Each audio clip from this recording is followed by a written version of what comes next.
दुबईत sugar tax लागू होणार।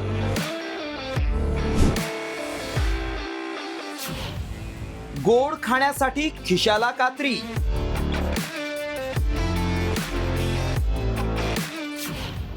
कोणत्या पदार्थांवर लागणार शुगर टॅक्स?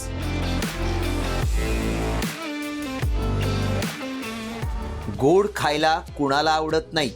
आपल्याकडे सणवार असेल किंवा एखाद्या आनंदाच्या प्रसंगी हमखास गोडाधोडाचे पदार्थ केले जातात। मात्र दुबईमध्ये तुम्हाला गोड खायची इच्छा झाली तर खिशाला चाट द्यावी लागेल। हे आम्ही अशासाठी म्हणतोय कारण दुबईत लवकरच शुगर टॅक्स लागू केला जाणार आहे। यूएई सरकारनं 2026 साठीचा अर्थसंकल्प मंजूर करतानाच हा नवा कर लागू करण्याचा निर्णय घेतलाय। खलीज टाइम्सच्या अहवालानुसार यूएई मध्ये 1 जानेवारी 2026 पासून साखरयुक्त पेयांवर लागणारी कर पद्धत बदलली जाणार आहे। आतापर्यंत या पेयांवर 50% एक्साइज ड्युटी एकसमान आकारली जात होती।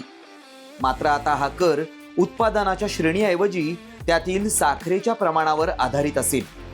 ज्या पेयांमध्ये साखरेचं प्रमाण जास्त असेल त्यांच्यावर 50% उत्पादन शुल्क आकारलं जाईल। ज्या पेयात साखर जितकी जास्त असेल तितका अधिक कर द्यावा लागेल। कमी साखर असलेल्या पेयांवर तुलनेनं कमी कर लागणार आहे। नैसर्गिक साखर असलेल्या काही पेयांना यात सवलत मिळू शकते।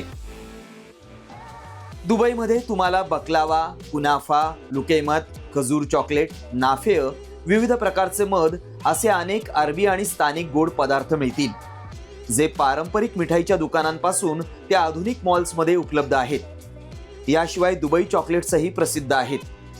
मात्र नव्या वर्षात या पदार्थांचा गोडवा चाखायचा असेल तर वाढलेल्या किमतींचा कडू अनुभव मात्र प्रत्येकाला घ्यावाच लागेल। ब्युरो रिपोर्ट, साम टीव्ही न्यूज।